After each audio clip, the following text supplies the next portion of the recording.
नमस्तुभ्यम।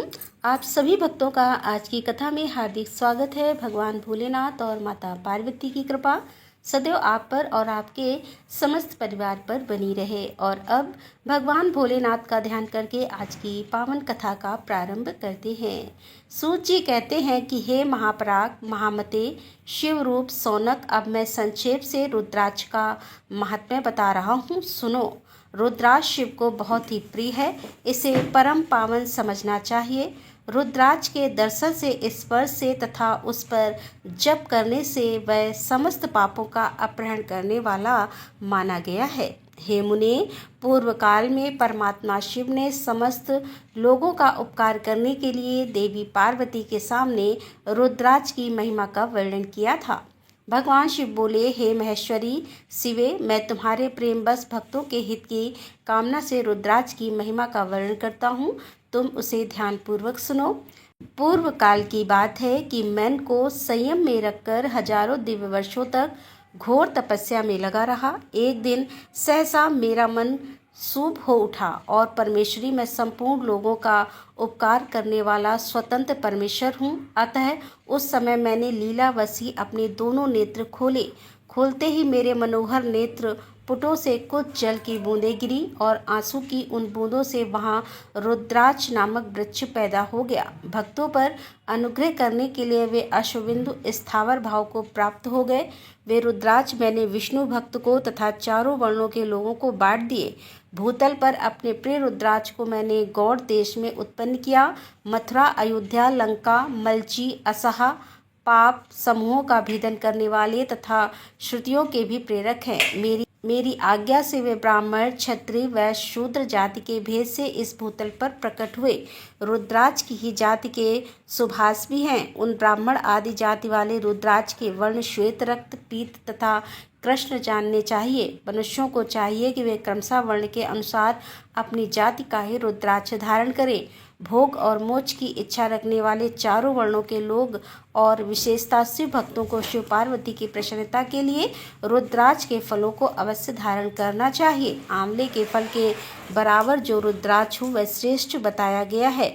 जो बेर के फल के बराबर हो उसे मध्यम श्रेणी का कहा गया है, और जो चने के बराबर हो उसकी गणना निम्न कोटि में की गई है। अब इसकी उत्तम परखने की यह दूसरी उत्तम प्रक्रिया बताई जाती है। इसे बताने का उद्देश्य है भक्तों की हित कामना है। हे पार्वती, तुम भली भांति प्रेम पूर्वक इस विषय को सुनो। हे महेश्वरी, जो रुद्राक्ष बेर के फल के बराबर होता है वह उतना छोटा होने पर भी लोक में उत्तम फल देने वाला तथा सुख सौभाग्य की वृद्धि करने वाला होता है। और जो रुद्राक्ष आंवले के फल के बराबर होता है वह समस्त अरिष्ट का विनाश करने वाला होता है, तथा जो गुंजा फल के समान बहुत छोटा होता है वह संपूर्ण मनोरथ और फलों की सिद्धि करने वाला होता है। रुद्राक्ष जैसे जैसे छोटा होता है वैसे वैसे ही अधिक फल देने वाला होता है। एक एक बड़े रुद्राक्ष से एक एक छोटे रुद्राक्ष को विद्वानों ने 10 गुना अधिक फल देने वाला बताया है। पापों का नाश करने के लिए रुद्राक्ष धारण करना आवश्यक बताया गया है।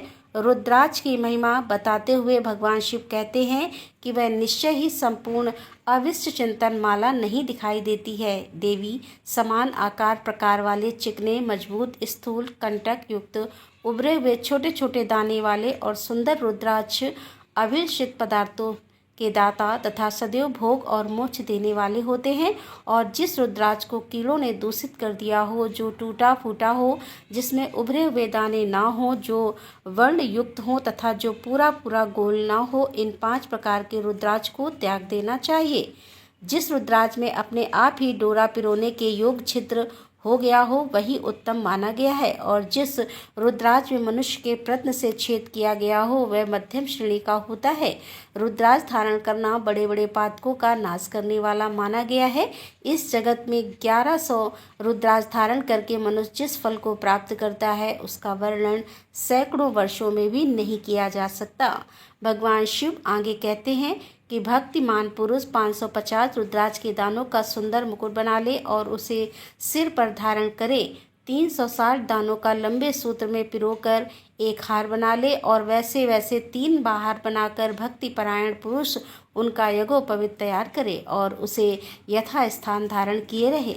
इसके बाद किस अंग में कितने रुद्राक्ष धारण करनी चाहिए यह बताकर सूत जी बोले कि महर्षियों, सिर पर ईशान मंत्र के कानों में तत्पुरुष मंत्र से तथा गले में और हृदय में अघोर मंत्र से रुद्राक्ष धारण करना चाहिए।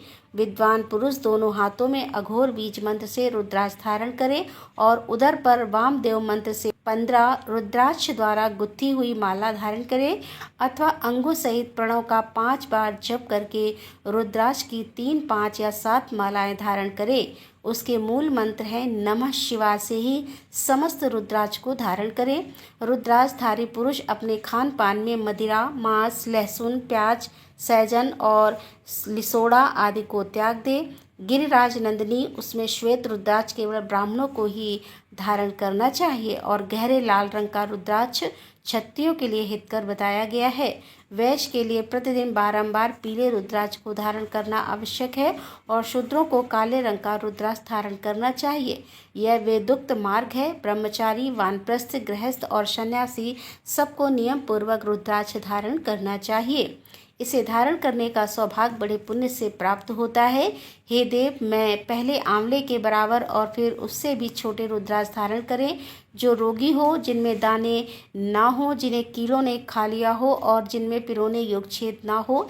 ऐसे रुद्राक्ष मंगल की कामना करने वाले पुरुषों को नहीं धारण करने चाहिए। रुद्राक्ष मेरा मंगलमय लिंग विग्रह है। यह अंत गोगत्वा चने के बराबर लघु पर होता है और सूक्ष्म यानी कि छोटे रुद्राक्ष को ही सदा प्रशस्त माना गया है। सभी आश्रमों में समस्त वर्णों, स्त्रियों और शूद्रों को भी भगवान शिव की आज्ञा के अनुसार सदैव रुद्राक्ष धारण करना चाहिए।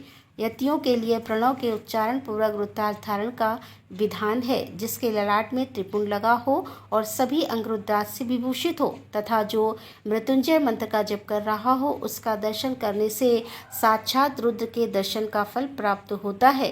पार्वती रुद्राक्ष अनेकों प्रकार के बताए गए हैं। मैं उनके भेदों का वर्णन करता हूँ। वे भेद भोग और मोक्ष रूप फल देने वाले होते हैं। हे पार्वती, तुम उत्तम भक्तिभाव से उनका परिचय सुनो।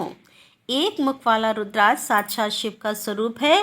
वह भोग और मोक्ष रूपी फल प्रदान करता है। जहाँ रुद्राक्ष की पूजा होती है, वहाँ से लक्ष्मी दूर नहीं जाती। उसके सारे उपद्रव नष्ट हो जाते हैं तथा वहाँ रहने वाले लोगों की संपूर्ण कामनाएं पूर्ण होती हैं। 2 मुख वाला रुद्राक्ष देव देवेश्वर कहा गया है। वह संपूर्ण कामनाओं और फलों को देने वाला है।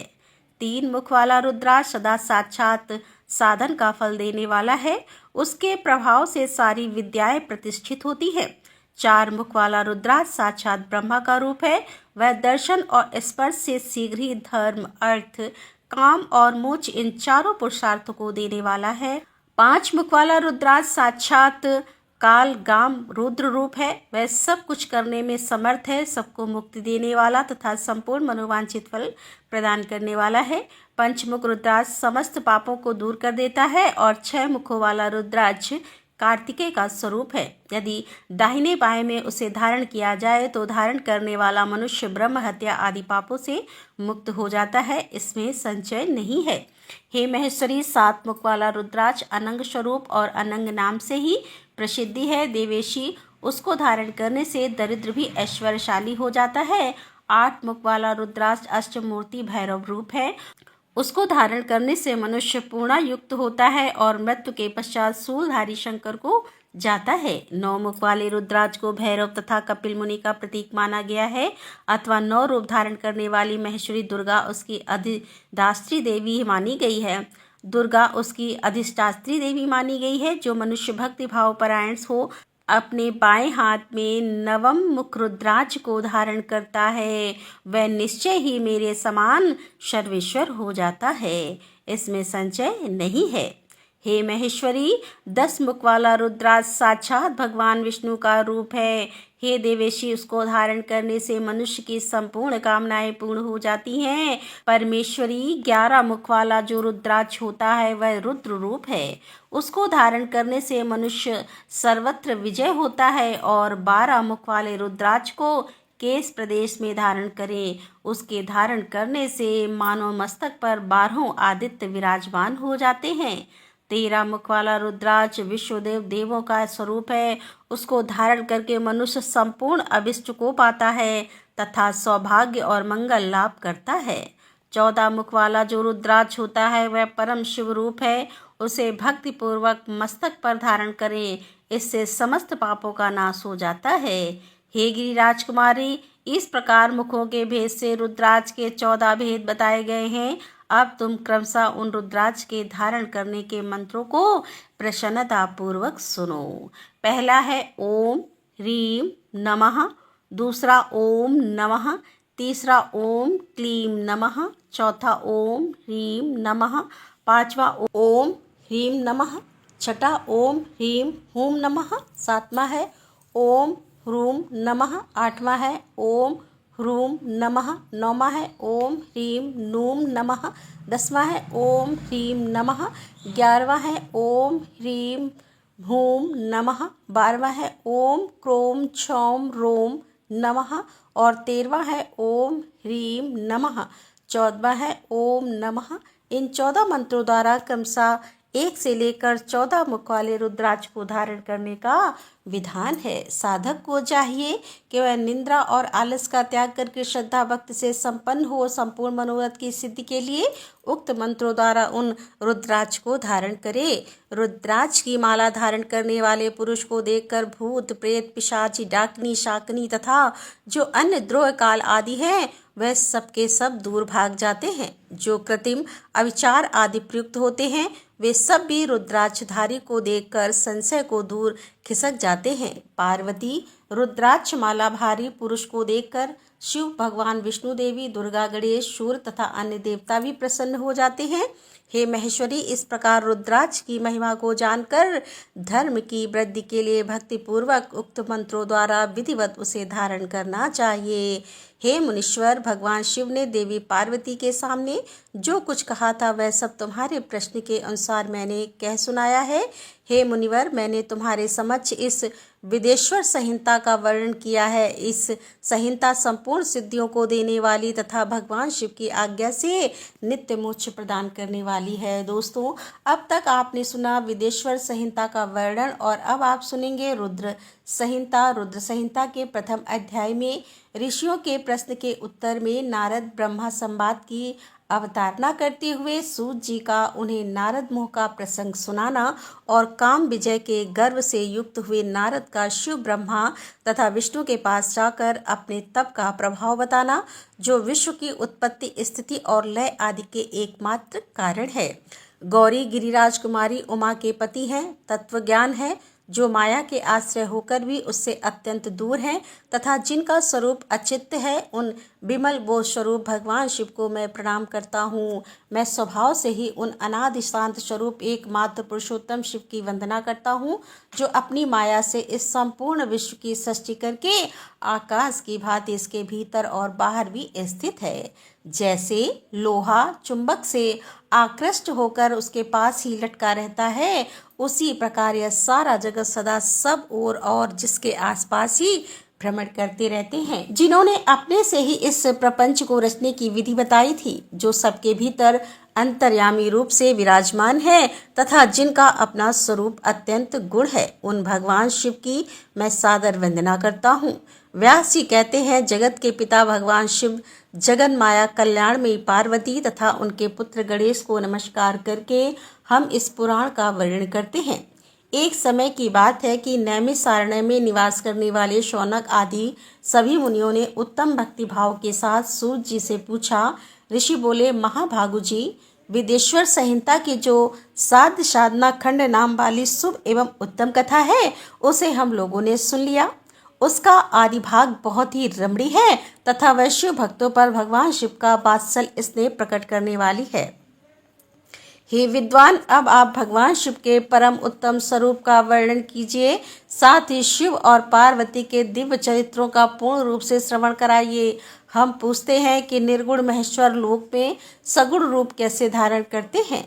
हम सब लोग विचार करने पर भी शिव के तत्व को नहीं समझ पाते। सृष्टि के पहले भगवान शिव किस प्रकार अपने स्वरूप से स्थिर होते हैं, फिर सृष्टि के मध्यकाल में वे भगवान किस तरह क्रीड़ा करते हुए सम्यक व्यवहार बर्ताव करते हैं और षष्ठ कल्प का अंत होने पर वे महेश्वर देव किस रूप में स्थिर रहते हैं और लोक कल्याणकारी शंकर कैसे प्रसन्न होते हैं और प्रसन्न हुए महेश्वर अपने भक्तों तथा दूसरों को कौन सा उत्तम फल प्रदान करते हैं, यह सब आप हमसे कहिए। हमने सुना है कि भगवान शिव शीघ्र प्रसन्न हो जाते हैं। वे महान दयालु हैं, इसीलिए अपने भक्तों का कष्ट नहीं देख सकते। ब्रह्मा, विष्णु और महेश ये तीन देवता शिव के ही अंग से उत्पन्न हुए हैं। उनके प्राकट्य की कथा तथा उनके विषय चरित्रों का वर्णन कीजिए। हे प्रभु, आप देवी उमा के आविर्भाव और विवाह की भी कथा कहिए और विशेषकर उनके गृहस्थ धर्म का और अन्य लीलाओं का भी वर्णन कीजिए। निष्पाप सूत जी, हमारे प्रश्न के उत्तर में आपको यह सब तथा दूसरी बातें भी अवश्य कहनी चाहिए। तब सूत जी ने कहा कि हे मुनिवर, आप लोगों ने बड़ी ही उत्तम बात पूछी है। भगवान सदाशिव की कथा में आप लोगों की जो आंतरिक निष्ठा हुई है, इसके लिए आप धन्यवाद के पात्र हैं। ब्राह्मणों, भगवान शंकर का गुणवान सात्विक, राजस और तामस तीनों ही प्रकृति के मनुष्यों को सदा आनंद प्रदान करने वाला है। पशुओं की हिंसा करने वाले निष्ठुर कसाई के सिवा दूसरा कौन पुरुष उस गुणावा को सुनने से ऊब सकता है जिसके मन में कोई तृष्णा नहीं है। ऐसे महात्मा पुरुष भगवान शिव के गुणों का गान करते हैं, क्योंकि वह गुणावती संसार रूपी रोग की दवा है। मन तथा कानों को प्रिय लगने वाली और संपूर्ण मनोरथ को देने वाली हे ब्राह्मणों, आप लोगों के प्रश्न के अनुसार मैं यथा बुद्धि प्रयत्न पूर्वक शिव लीला का वर्णन करता हूँ। आप आदर पूर्वक सुने। जैसे आप लोग पूछ रहे हैं, उसी प्रकार देवर्षि नारद जी ने शिव रूपी भगवान विष्णु से प्रेरित होकर अपने पिता से पूछा था। अपने पुत्र नारद का प्रश्न सुनकर शिव भक्त ब्रह्मा जी का चित्त प्रसन्न हो गया था और वे उन मुनि शिरोमणि को हर्ष प्रदान करते हुए प्रेम पूर्वक भगवान शिव के यश का गान करने लगे। एक समय की बात है कि मुनि शिरोमणि विप्र नारद जी ने, जो ब्रह्मा जी के पुत्र हैं, विनीत चित्त हो तपस्या में मन लगाया। हिमालय पर्वत में कोई एक गुफा थी जो बड़ी शोभा से संपन्न दिखाई देती थी। उसके निकट देव नदी गंगा निरंतर वेग पूर्वक बहती थी। वहाँ एक महान दिव्य आश्रम था जो नाना प्रकार की शोभा से सुशोभित था। दिव्यदर्शी नारद जी तपस्या करने के लिए उसी आश्रम में गए। उस गुफा को देखकर मुनिवर नारद जी बड़े प्रसन्न हुए और सुदीर्घ काल तक वहाँ तपस्या करते रहे। उनका अंतःकरण शुद्ध था। वे दृढ़ता पूर्वक आसन बांधकर मौन हो प्राणायाम पूर्वक समाधि में स्थित हो गए। हे ब्राह्मणों, उन्होंने वह समाधि लगाई जिसमें ब्रह्मा का साक्षात्कार कराने वाला अहम ब्रह्मास्मिन ब्रह्मा हूँ यह विज्ञान प्रकट होता है। मुनिवर नारद जी जब इस प्रकार तपस्या करने लगे, उस समय यह समाचार पाकर देवराज इंद्र काँप उठे और वे मानसिक संताप से विवल हो गए। यह नारद मुनि मेरा राज्य लेना चाहते हैं। मन ही मन ऐसा सोचकर इंद्र ने उनकी तपस्या में विघ्न डालने के लिए प्रयत्न करने की इच्छा की। उस समय देवराज ने अपने मन से कामदेव का स्मरण किया और स्मरण करते ही कामदेव आ गए। महेंद्र ने उन्हें नारद जी के तपस्या में विघ्न डालने का आदेश दिया।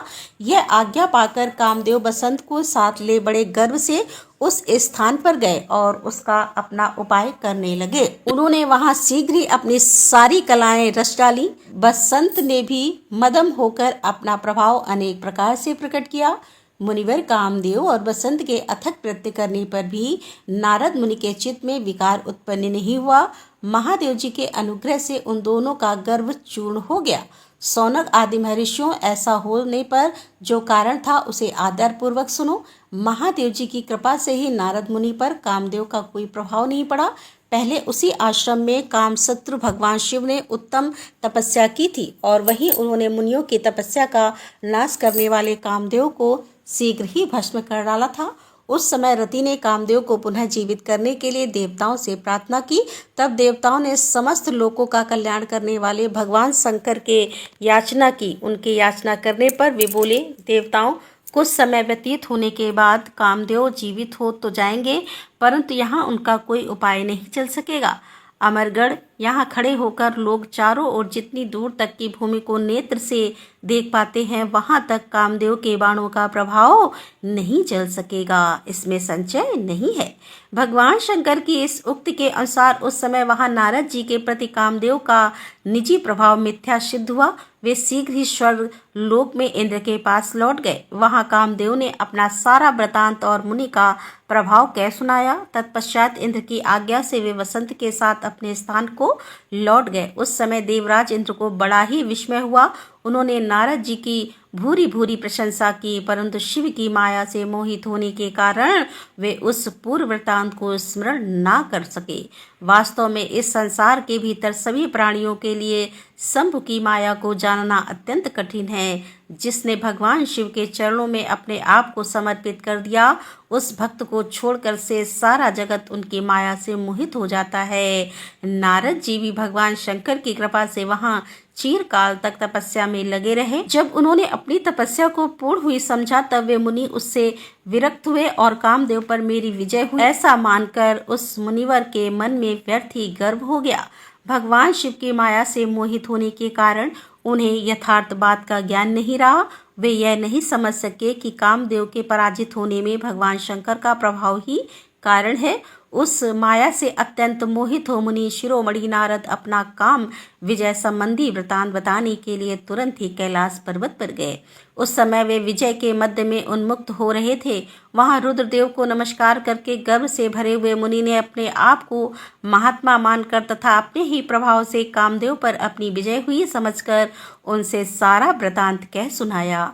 यह सब सुनकर भक्त वत्सल भगवान शंकर ने नारद जी से, जो अपनी शिव की ही माया से मोहित होने के कारण काम विजय के अर्थात कारण को नहीं जानते थे और अपने विवेक को खो बैठे थे, कहा। रुद्र बोले, तात नारद, तुम बड़े विद्वान हो, धन्यवाद के पात्र हो, परंतु मेरी यह बात ध्यान देकर सुनो।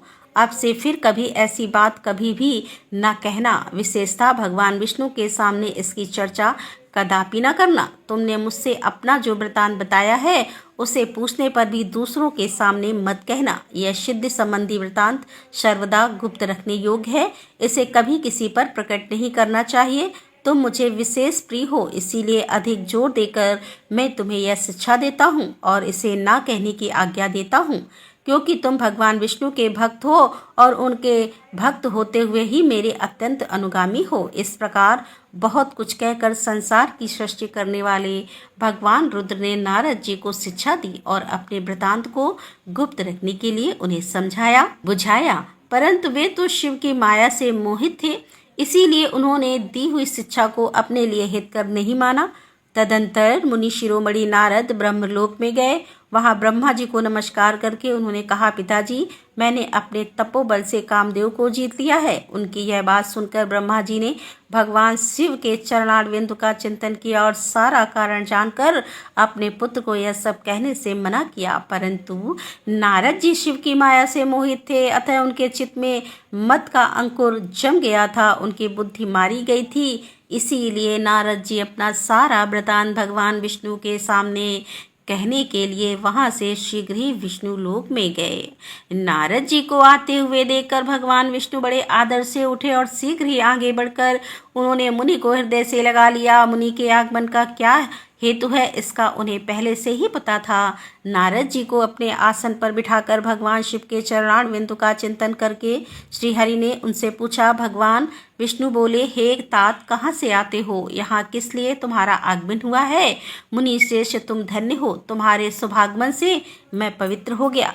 भगवान विष्णु का यह वचन सुनकर गर्व से भरे हुए नारद मुनि ने मन से मोहित होकर अपना सारा वृतांत बड़े अभिमान के साथ कह सुनाया। नारद मुनि का वह अहंकार युक्त वचन सुनकर मन ही मन भगवान विष्णु ने उनकी काम विजय के यथार्थ कारण को पूर्ण रूप से जान लिया। तत्पश्चात श्री विष्णु बोले कि हे मुनि श्रेष्ठ, तुम धन्य हो, तपस्या के तो भंडारी ही हो, तुम्हारा हृदय भी बड़ा उदार है। हे मुनि, जिसके भीतर भक्ति ज्ञान और वैराग्य नहीं होते, उसी के मन में समस्त दुखों को देने वाले काम मोह आदि विकार शीघ्र उत्पन्न होते हैं। तुम तो नैतिक ब्रह्मचारी हो और सदा ज्ञान वैराग से युक्त रहते हो, फिर तुम में काम विकार कैसे आ सकता है? तुम तो जन्म से ही निर्विकार तथा शुद्ध बुद्धि वाले हो। श्री हरि की कही हुई ऐसी बहुत सी बातें सुनकर मुनि शिरोमणि नारद जोर जोर से हंसने लगे और मन ही मन भगवान को प्रणाम करके इस प्रकार बोले। नारद जी ने कहा, स्वामी, जब मुझ पर आपकी कृपा है तब बेचारा कामदेव अपना क्या प्रभाव दिखा सकता है। ऐसा कहकर भगवान के चरणों में मस्तक झुकाकर इच्छा अनुसार विचारने वाले नारद मुनि वहां से चले गए।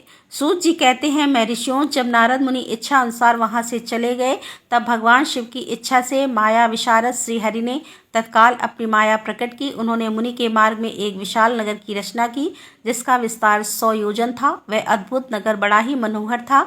भगवान ने उसे अपने बैकुंठ लोक के भी अधिक रमणीय बनाया था। नाना प्रकार की वस्तुएं उस नगर की शोभा बढ़ाती थी और वहां स्त्रियों और पुरुषों के लिए बहुत से विहार स्थल थे। वह श्रेष्ठ नगर चारों वर्णों के लोगों से भरा था। वहां शील निधि नामक ऐश्वर्यशाली राजा राज्य करते थे। वह अपनी पुत्री का स्वयंवर करने के लिए उद्यत थे, अतः उन्होंने महान उत्सव का आयोजन किया था। उनकी कन्या का वर्ण करने के लिए उत्सुक होकर चारों दिशाओं से बहुत से राजकुमार पधारे थे जो नाना प्रकार की वेशभूषा तथा सुंदर शोभा से प्रकाशित हो रहे थे। उन राजकुमारों से वह नगर भरा पूरा दिखाई देता था। ऐसे सुंदर राजनगर को देखकर नारद जी मोहित हो गए। वे राजा शील निधि के द्वार पर गए। तब मुनि शिरोमणि नारद को आया देखकर महाराज शील निधि ने श्रेष्ठ रत्नम सिंहासन पर बिठाकर उनका पूजन किया। तत्पश्चात अपनी सुंदरी कन्या को, जिनका नाम श्रीमती था, बुलवाया और उससे नारद जी के चरणों में प्रणाम करवाया। उस कन्या को देखकर नारद मुनि चकित हो गए और बोले, राजन, यह देव कन्या के समान सुंदरी महाभागा कन्या कौन है? उनकी यह बात सुनकर राजा ने हाथ जोड़कर कहा कि हे मुनि, यह मेरी पुत्री है। इसका नाम श्रीमती है और अब इसके विवाह का समय आ गया है। यह अपने लिए सुंदर वर चुनने के निमित्त स्वयंवर में जाने वाली है। इसमें सब प्रकार के शुभ लक्षण लक्षित होते हैं। महर्षि, आप इसका भाग्य बताइए। राजा के इस प्रकार पूछने पर काम से विवल हुए मुनि श्रेष्ठ नारद उस कन्या को प्राप्त करने की इच्छा मन में लिए राजा को संबोधित करके इस प्रकार बोले, भोपाल, आपकी यह पुत्री समस्त शुभ लक्षणों से संपन्न है, परम सौभाग्यवती है। अपने महान भाग्य के कारण यह धन्य है और साक्षात लक्ष्मी की भांति समस्त गुणों की आगार है। इसका भावी पति निश्चय ही भगवान शंकर के समान वैभवशाली, सर्वेश्वर, किसी से पराजित न होने वाला और भी काम विजय तथा संपूर्ण देवताओं में श्रेष्ठ होगा। ऐसा कहकर राजा से विदा ले इच्छा अनुसार विचरने वाले नारद मुनि वहां से चल दिए। वे काम के वशीभूत हो गए थे। शिव की माया ने उन्हें विशेष मोह में डाल दिया था। वे मुनि मन ही मन सोचने लगे कि मैं इस राजकुमारी को कैसे प्राप्त करूं। स्वयंवर में आए हुए नरेशों को छोड़कर यह एकमात्र मेरा ही वर्ण करे, ऐसे कैसे संभव हो सकता है? समस्त नारियों की सौंदर्य सर्वदा प्रिय होता है। सौंदर्य को देखकर ही वह प्रसन्नता पूर्वक मेरे अधीन हो सकती है, इसमें संशय नहीं है। ऐसा विचार कर काम से बेवल हुए मुनिवर नारद भगवान विष्णु का रूप ग्रहण करने के लिए तत्काल उनके लोक में जा पहुंचे।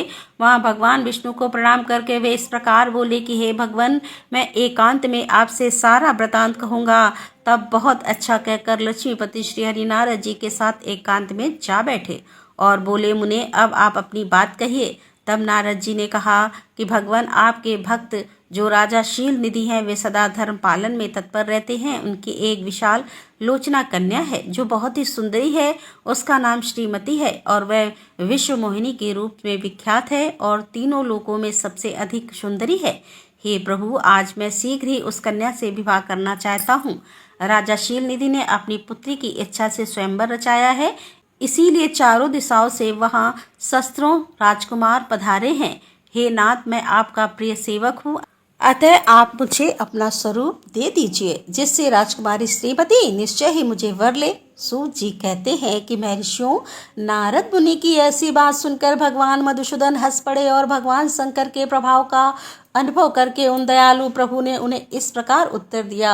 भगवान विष्णु बोले कि हे मुने, तुम अपने अभिष्ट स्थान को जाओ, मैं उसी तरह तुम्हारा हित साधन करूंगा, जैसे श्रेष्ठ वैद्य अत्यंत पीड़ित रोगी का करता है, क्योंकि तुम मुझे विशेष प्रिय हो। ऐसा कहकर भगवान विष्णु ने नारद मुनि को मुक्तो वानर का दे दिया और शेष अंगों में अपने जैसा स्वरूप देकर वे वहां से अंतर्ध्यान हो गए। भगवान की पूर्वोक्त बात सुनकर और उनका मनोहर रूप प्राप्त हो गया समझकर नारद मुनि को बड़ा हर्ष हुआ। वे अपने को कृत्य मानने लगे। भगवान ने क्या प्रयत्न किया इसको वे ना समझ सके। तदंतर मुनि श्रेष्ठ नारद शीघ्र ही उस स्थान पर जा पहुंचे जहां राजा शीलनिधि ने राजकुमारी से भरी हुई स्वयंवर सभा का आयोजन किया था। हे विप्र, राजपूत से घिरी हुई वह दिव्य स्वयंवर सभा दूसरी इंद्र सभा के समान अत्यंत शोभा पा रही थी। नारद जी उस राजसभा में जा बैठे और वहां बैठकर प्रसन्न मन से बार बार यही सोचने लगे कि मैं भगवान विष्णु के समान रूप धारण किए हुए हूँ, अतः वह राजकुमारी अवश्य मेरा ही वरण करेगी, दूसरे का नहीं। मुनि श्रेष्ठ नारद को यह ज्ञात नहीं था कि मेरा मुँह कितना कुरूप है। उस सभा में बैठे हुए सब मनुष्यों ने मुनि को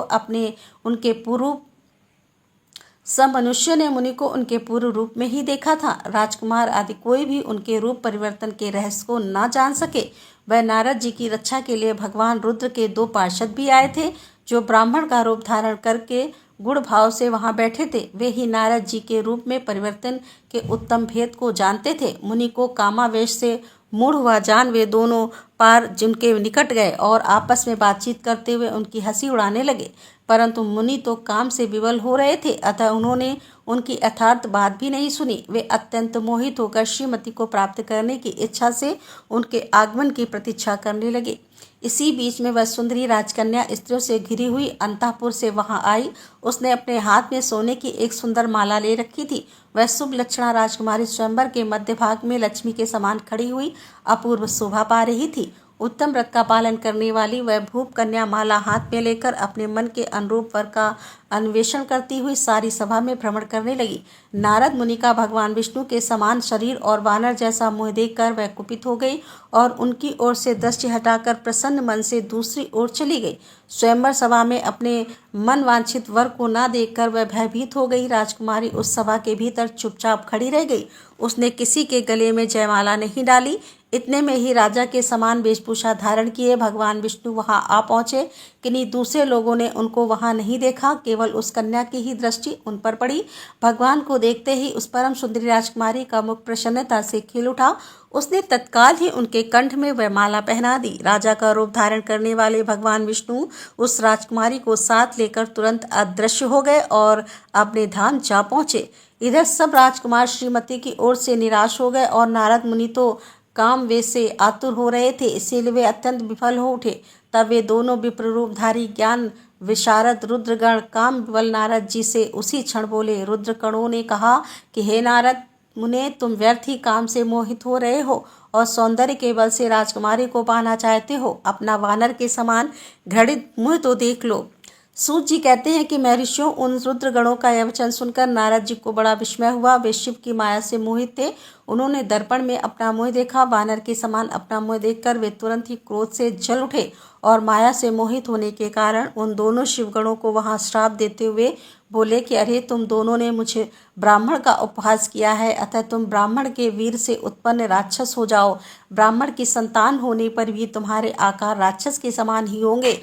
इस प्रकार अपने लिए श्राप सुनकर वे दोनों ज्ञान शिरोमणि शिवगण मुनि को मोहित जानकर कुछ नहीं बोले। वे ब्राह्मणों वे सदा सब घटनाओं में भन्न शिव की ही इच्छा मानते थे, इसलिए उदासीन भाव से वे अपने स्थान को चले गए और वहां जाकर भगवान शिव की स्तुति करने लगे। सूत जी कहते हैं कि महर्षियों, माया मोहित नारद मुनि उन दोनों शिवगणों को यथोचित श्राप देकर भी भगवान शिव के इच्छावश मोह निंद्रा से जाग ना सके। वे भगवान विष्णु के किए हुए कपट को याद करके मन में दुष्क्रोध लिए विष्णु लोक को गए और समधा पाकर प्रचलित हुए अग्निदेव की भांति क्रोध से जलते हुए बोले। उनका ज्ञान न हो गया था, इसीलिए वे दुर्वचन पूर्ण व्यंग सुनाने लगे। नारद जी ने कहा, हरे, तुम बड़े दुष्ट हो, कपटी हो और समस्त विश्व को मोह में डाले रहते हो। दूसरों का उत्साह या उत्कर्ष तुमसे सहा नहीं जाता। तुम मायावी हो, तुम्हारा अंतःकरण मलिन है। पूर्व काल में तुम्ही ने मोहिनी रूप धारण करके कपट किया, असुरों को वरुणी मदिरा पिलाई, उन्हें अमृत नहीं पीने दिया। छल कपट में ही अनुराग रखने वाले हरे, यदि महेश्वर रुद्र दया करके विष ना पी लेते तो तुम्हारी सारी माया उसी दिन समाप्त हो जाती। हे विष्णुदेव, कपटपूर्ण चाल तुम्हें अधिक प्रिय है। तुम्हारा स्वभाव अच्छा नहीं है।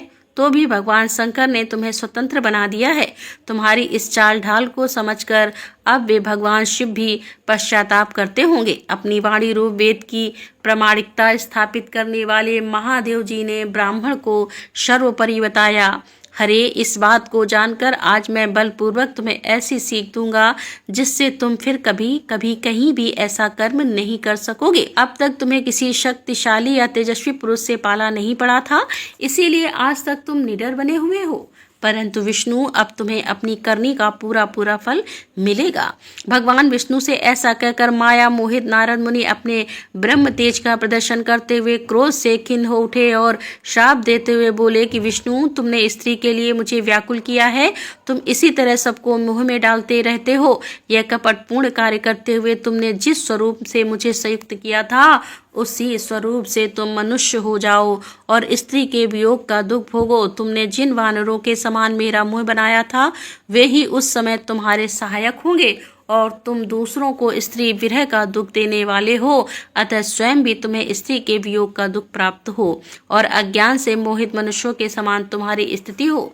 जब अज्ञान से मोहित हुए नारद जी ने मोहवश श्री हरि को इस तरह श्राप दिया, तब उन्होंने शंभु की माया की प्रशंसा करते हुए उस श्राप को स्वीकार कर लिया। तदंतर महालीला करने वाले शंभु ने अपनी उस विश्व मोहिनी माया को, जिसके कारण ज्ञानी नारद मुनि भी मोहित हो गए थे, खींच लिया। उस माया के तिरोहित होते ही नारद जी पूर्वता शुद्ध बुद्धि से युक्त हो गए। उन्हें पूर्वता ज्ञान प्राप्त हो गया और उनकी सारी व्याकुलता जाती रही। इससे उनके मन में बड़ा विस्मय हुआ। वे अधिकाधिक पश्चाताप करते हुए बारंबार अपनी निंदा करने लगे। उस समय उन्होंने ज्ञानी को भी मुंह में डालने वाली भगवान शंभु की माया की सराहना की। तदंतर यह जानकर कि माया के कारण ही मैं भ्रम में पड़ गया था और यह सब मेरा माया जनित भ्रम ही था, वैष्णव शिरोमणि नारद जी भगवान विष्णु के चरणों में गिर पड़े। तब भगवान श्री हरि ने उन्हें उठाकर खड़ा कर दिया और उस समय अपनी दुर्बुद्धि नष्ट हो जाने के कारण वे यूं बोले, नाथ, माया से मोहित होने के कारण मेरी बुद्धि बिगड़ गई थी, इसीलिए मैंने आपके प्रति बहुत दुर्वचन कहे हैं, आपको शाप तक दे डाला है। हे प्रभु, उस शाप को आप मिथ्या कर दीजिए। हाय, मैंने बहुत बड़ा पाप किया है, अब मैं निश्चय ही नरक में पड़ा हूँ। हरे, मैं तो आपका दास हूँ, बताइए मैं क्या उपाय, कौन सा प्रायश्चित करूँ जिससे मेरा पाप समूह नष्ट हो जाए और मुझे नरक में ना गिरना पड़े। ऐसा कहकर शुद्ध बुद्धि वाले मुनि शिरोमणि नारद जी पुनः भक्तिभाव से भगवान विष्णु के चरणों में गिर पड़े। उस समय उन्हें बड़ा पछतावा हो रहा था। तब श्री विष्णु ने उन्हें उठाकर मधुर वाणी में कहा। भगवान विष्णु बोले, तात खेत ना करते हुए तुम मेरे श्रेष्ठ भक्त हो, इसमें संशय नहीं है। मैं तुम्हें एक बात बताता हूँ, सुनो, उससे निश्चय ही तुम्हारा परम हित होगा। तुम्हें नरक में भी नहीं जाना पड़ेगा और भगवान शिव तुम्हारा कल्याण करेंगे।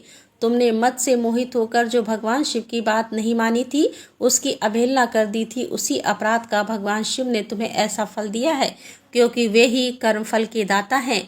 तुम अपने मन में यह दृढ़ निश्चय कर लो कि भगवान शिव की इच्छा से ही यह सब कुछ हुआ है। सबके स्वामी परमेश्वर शंकर ही हैं, गर्व को दूर करने वाले हैं। वे ही परम ब्रह्म परमात्मा है और उन्हीं का सच्चिदानंद स्वरूप से बोध होता है। वे निर्गुण और निर्विकार हैं, सत्वरज और तम इन तीनों गुणों से परे हैं। वे ही अपनी माया को लेकर ब्रह्मा विष्णु और महेश इन तीनों रूपों में प्रकट होते हैं। निर्गुण और सगुण भी वही हैं। निर्गुण अवस्था में उन्हीं का नाम शिव है। वे ही परमात्मा महेश्वर परम ब्रह्म अविनाशी अनंत और महादेव आदि नामों से जाने जाते हैं और उन्हीं की सेवा से ब्रह्मा जी जगत की सृष्टा हुए हैं और मैं तीनों लोकों का पालन करता हूँ। वे स्वयं ही रुद्र रूप से सदा सबका संहार करते हैं। वे शिव स्वरूप से सबके साक्षी हैं, माया से भिन्न और निर्गुण है। स्वतंत्र होने के कारण वे अपनी इच्छा के अनुसार चलते हैं और उनका आहार विहार आचार व्यवहार उत्तम है और वे भक्तों पर दया करने वाले हैं। नारद मुनि, मैं तुम्हें एक सुंदर उपाय बताता हूँ जो सुखद समस्त पापों का नाशक और सदा भोग एवं मोक्ष देने वाला है। तुम उसे सुनो। अपने सारे संचय को त्याग कर तुम भगवान शंकर के सुयश का गान करो और सदा अनन्य भाव से शिव के सत नाम श्रुत का पाठ करो। हे मुनि, तुम निरंतर उन्हीं की उपासना और उन्हीं का भजन करो, उन्हीं के यश को सुनो और गाओ तथा प्रतिदिन उन्हीं की पूजा अर्चना करते रहो। हे नारद, जो शरीर, मन और वाणी द्वारा भगवान शंकर की उपासना करता है उसे पंडित या ज्ञानी जानना चाहिए और वह जीवन मुक्त कहलाता है। भगवान शिव के इस नाम रूपी दावा नल से बड़े बड़े पातकों के असंख्य पर्वत अनायास ही भस्म हो जाते हैं। यह सत्य है, यह सत्य है, इसमें संशय नहीं है। जो भगवान शिव के नाम रूपी नौका का आश्रय लेते हैं वे संसार सागर से पार हो जाते हैं। संसार के मूलभूत उनके सारे पाप निसंदेह नष्ट हो जाते हैं। हे महामुनि, संसार के मूलभूत जो पातक रूपी वृक्ष है उनका शिव नाम रूपी कुठार से निश्चय ही नाश हो जाता है। जो लोग पाप रूपी दावा नल से पीड़ित हैं उन्हें शिव नाम रूपी अमृत का पान करना चाहिए और पाप दावा अग्नि से दग्ध होने वाले प्राणियों को उस शिव नामामु वेदों के अवलोकन करके पूर्ववर्ती विद्वानों ने यही निश्चय किया है कि भगवान शिव की पूजा ही उत्कृष्ट साधन तथा जन्म मरण रूपी संसार बंधन के नाश का उपाय है। आज से यत्न पूर्वक सावधान रहकर विधि विधान के साथ भक्ति भाव से नित्य निरंतर जगदम्बा पार्वती सहित महेश्वर सदाशिव का भजन करो और नित्य शिव की ही कथा सुनो और कहो तथा अत्यंत यत्न करके बारंबार शिव भक्तों का पूजन किया करो। हे मुनि श्रेष्ठ, अपने हृदय में भगवान शिव के उज्ज्वल चरणारविंद की स्थापना करके पहले शिव के तीर्थों में विचरते और हे मुनि, इस प्रकार परमात्मा शंकर के अनुपम महात्मा का दर्शन करते हुए अंत में आनंद वन काशी को जाओ। वह स्थान भगवान शिव को बहुत ही प्रिय है। वहाँ भक्ति पूर्वक विश्वनाथ जी का दर्शन पूजन करो। विशेषता उनकी स्तुति वंदना करके तुम निर्विकल्प संचय रहित हो जाओगे।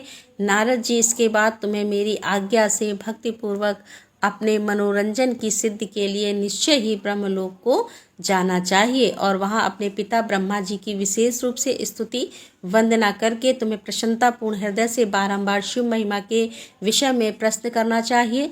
ब्रह्मा जी शिव भक्तों में श्रेष्ठ हैं। वे तुम्हें बड़ी प्रसन्नता के साथ भगवान शंकर का महात्म्य और सतनाम शोध भी सुनाएंगे।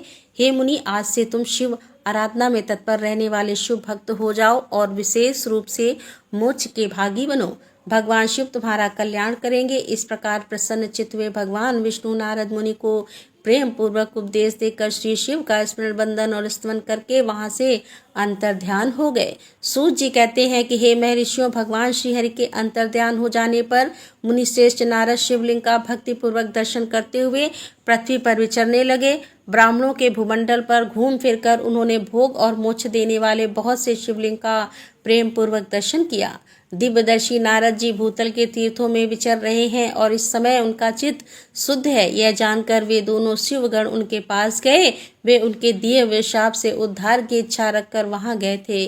उन्होंने आदर पूर्वक मुनि के दोनों पैर पकड़ लिए और मस्तक झुकाकर भली भांति प्रणाम करके शीघ्र ही इस प्रकार कहा। शिवगण बोले, ब्राह्मण, तुम दोनों शिव के गण हैं।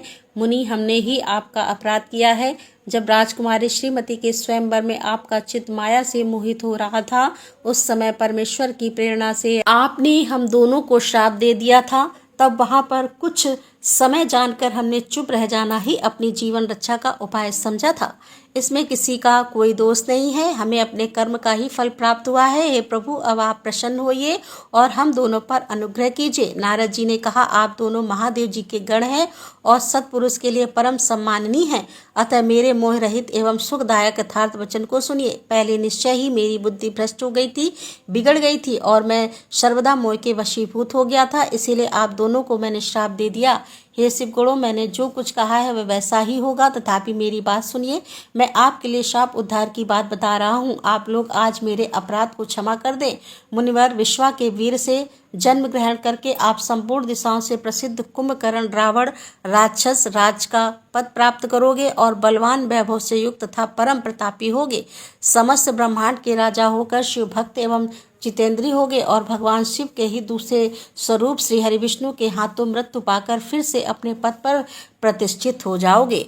तब सूत जी कहते हैं कि हे महर्षियों, महात्मा नारद मुनि की यह बात सुनकर वे दोनों शिवगण प्रसन्न हो आनंद के साथ अपने स्थान को लौट गए। श्री नारद जी भी अत्यंत आनंदित हो अनन्य भाव से भगवान शिव का ध्यान तथा शिव तीर्थों का दर्शन करते हुए बारंबार भूमंडल में विचरने लगे और अंत में वे सबके ऊपर विराजमान शिवप्रिया काशीपुरी में गए, जो शिव स्वरूपणी एवं शिव को सुख देने वाली है। काशीपुरी का दर्शन करके नारद जी कृतार्थ हो गए। उन्होंने भगवान काशीनाथ का दर्शन किया और परम प्रेम एवं परमानंद से युक्त हो उनकी पूजा की। काशी का सानंद सेवन करने वे मुनि श्रेष्ठ कृतार्थ का अनुभव करने लगे और प्रेम से विवल होकर उसका नमन वर्णन तथा स्मरण करते हुए ब्रह्मलोक को गए। निरंतर शिव का स्मरण करने से उनकी बुद्धि शुद्ध हो गई थी। वहां पहुंचकर शिव तत्व का विशेष रूप से ज्ञान प्राप्त करने की इच्छा से नारद जी ने ब्रह्मा जी को भक्तिपूर्वक नमस्कार किया और नाना प्रकार के स्रोतों द्वारा उनकी स्तुति करके उनके शिव तत्व के विषय में पूछा। उस समय नारद जी का हृदय भगवान शंकर के प्रति भक्ति भाव से परिपूर्ण था। नारद जी बोले कि ब्राह्मण परम ब्रह्म परमात्मा के स्वरूप को जानने वाले पितामह जगत प्रभु, आपकी कृपा प्रसाद से मैंने भगवान विष्णु के उत्तम महात्म्य का पूर्ण रूप से ज्ञान प्राप्त किया है। हे ब्राह्मण, मैंने भक्ति मार्ग, ज्ञान मार्ग, अत्यंत दस्तर, तपो मार्ग, दान और मार्ग तथा तीर्थ मार्ग का भी वर्णन सुना है, परंतु शिव तत्व का ज्ञान मुझे अभी तक नहीं हुआ है। मैं भगवान शंकर की पूजा विधि को भी नहीं जानता। अतः हे प्रभु, आप क्रमशः इन विषयों को तथा भगवान शिव के विविध चरित्रों को तथा उनके स्वरूप तत्व, प्राकट्य, विवाह, गृहस्थ, धर्म सब कुछ मुझे बताइए। निष्पाप पितामह यह सब बातें तथा और जो भी आवश्यक बातें हों उन सब का आपको वर्णन करना चाहिए। प्रजाना शिव और शिवा के आविर्भाव एवं विवाह का प्रसंग विशेष रूप से कहिए तथा कार्तिकेय के जन्म की कथा में भी मुझे सुनाइए। हे प्रभु, पहले बहुत लोगों से मैंने यह बात सुनी है किंतु तृप्त नहीं हो सका हूँ, इसीलिए आपकी शरण में आया हूँ।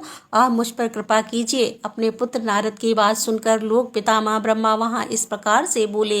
ब्रह्मा जी ने कहा कि हे ब्राह्मण देव शिरोमणि, तुम सदा समस्त जगत के उपकार में ही लगे रहते हो। तुमने लोगों के हित की कामना से यह बहुत ही उत्तम बात पूछी है, जिसके सुनने से संपूर्ण लोगों के समस्त पापों का क्षय हो जाता है। उस अनामय शिव तत्व का मैं तुमसे वर्णन करता हूँ। शिव तत्व का स्वरूप बड़ा ही उत्कृष्ट और अद्भुत है। जिस समय समस्त चराचर जगत नष्ट हो गया था, सर्वत्र केवल अंधकार ही अंधकार था। ना तो सूर्य दिखाई देते थे और ना ही चंद्रमा। अन्य ग्रहों और नक्षत्रों का भी पता नहीं था। ना दिन होता था ना रात होती थी। अग्नि, पृथ्वी, वायु और जल की भी सत्ता नहीं थी। प्रधान तत्व से रहित सोना आकाश मात्र शेष था। दूसरे किसी तेज की उपलब्धि नहीं होती थी और अदृष्ट वांठा हो गया था। दिशाओं का भी भान नहीं होता था। इस प्रकार सब और निरंतर सूची भेद घोर अंधकार फैला हुआ था। उस समय तत्सत ब्रह्मा, इस श्रुति में जो सत्य सुना जाता है एकमात्र वही शेष था। जब यह ऐसा जो इत्यादि रूप से निर्दिष्ट होने वाला भावात्मक जगत नहीं था, उस समय वह एकमात्र सत्य ही शेष था, जिसे योगी जन अपने हृदय आकाश के भीतर निरंतर देखते हैं। वह सत्य मन का विषय नहीं है। वाणी की भी वहां तक कभी पहुंच नहीं हो सकती। वह नाम था तथा रूप रंग से भी शून्य है। वह न स्थूल है, न कृष्ण है, न कृश है, न श्रह है, ना दीर्घ है, ना लघु है, ना गुरु है। इनमें ना कभी वृद्धि होती है और ना ह्रास होता है। और श्रुति भी इसके विषय में चकित भाव से इतना ही कहती है, अर्थात उसकी सत्ता मात्र का ही निरूपण कर पाती है, उसका कोई विशेष विवरण देने में असमर्थ हो जाती है। वह सत्य ज्ञान स्वरूप अनंत परमानंद में परम ज्योति स्वरूप अप्रमेय आधार रहित निर्विकार निराकार निर्गुण योगी गम सर्वव्यापी सबका एकमात्र कारण निर्विकल्प निराकार माया शून्य उपद्रव रहित अद्वितीय अनादि अनंत संकोच विकास से शून्य तथा चिन्मय है। जिस परम ब्रह्म के विषय में ज्ञान और अज्ञान से पूर्ण उक्तियों द्वारा इस प्रकार विकल्प किए जाते हैं, उसने कुछ काल के बाद सृष्टि का समय आने पर द्वितीय की इच्छा प्रकट की। उसके भीतर एक से अनेक होने का संकल्प उदित हुआ। तब उस निराकार परमात्मा ने अपनी लीला शक्ति से अपने लिए मूर्ति आकार की कल्पना की। वह मूर्ति संपूर्ण ऐश्वर्य गुणों से संपन्न, सर्व ज्ञानम, शुभ स्वरूपा, सर्वव्यापी, सर्व रूपा, सर्वदर्शनी, सर्व कारणी, सबकी एकमात्र वंदनीय, सर्वाधिपम, संस्कृतियों का केंद्र भी थी। उस शुद्ध स्वरूपी ईश्वर मूर्ति की कल्पना करके वह अद्वितीय अनादि अनंत सर्व प्रकाशक चिन्मय, सर्वव्यापी और अविनाशी परम ब्रह्म अंतर्हित हो गया तो जो मूर्ति रहित परम ब्रह्म है उसी की मूर्ति चिन्मय आकार में भगवान सदाशिव हैं। अर्वाचीन और प्राचीन विद्वान उन्हीं को ईश्वर कहते हैं। उस समय एकांकी रहकर स्वेच्छा अनुसार विहार करने वाले उन सदाशिव ने अपने विग्रह से स्वयं ही एक स्वरूप भूता शक्ति की सृष्टि की, जो उनके अपने श्री अंग से कभी अलग नहीं होने वाली थी। उस परम शक्ति को प्रधान प्रकृति गुणवती माया बुद्धि तत्व की जननी तथा विकार रहित बताया गया। वह शक्ति अंबिका कही गई है। उसी को प्रकृति सर्वेश्वरी त्रिदेव जननी नित्या और मूल कारण भी कहते हैं। सदा शिव द्वारा प्रकट की गई उस शक्ति की 8 भुजाएं हैं। उस शुभ लक्षणा देवी के मुख की शोभा विचित्र है। वह अकेली ही अपने मुखमंडल में सदा एक सहस्त्र चंद्रमाओं को कांति धारण करती है। नाना प्रकार के आभूषण उसके श्री अंगों की शोभा बढ़ाते हैं। वह देवी नाना प्रकार की गतियों से संपन्न है और अनेक प्रकार के अस्त्र शस्त्र धारण करती है। उसके खुले हुए नेत्र खिले हुए कमल के समान जान पड़ते हैं।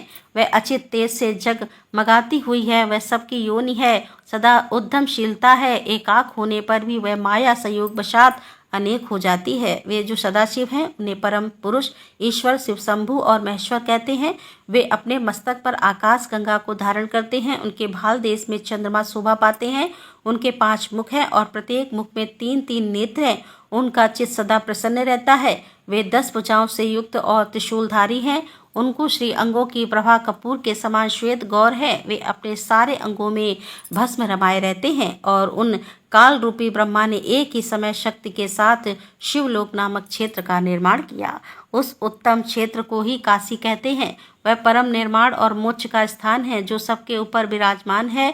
वे प्रिया प्रियतम रूप शक्ति और शिव जो परमानंद स्वरूप है उस मनोरथ क्षेत्र में नित्य निवास करते हैं। काशीपुरी परमानंद रूपी हे मुने, शिव और शिवा ने प्रलय काल में भी कभी उस क्षेत्र को अपने सानिध्य से मुक्त नहीं किया है। इसीलिए विद्वान पुरुष उसे अविमुक्त क्षेत्र के नाम से भी जानते हैं। वह क्षेत्र आनंद का हेतु है। इसीलिए बिनाकधारी शिव ने पहले उसका नाम आनंद वन रखा था। उसके बाद वह अविमुक्ता के नाम से प्रसिद्ध हुआ।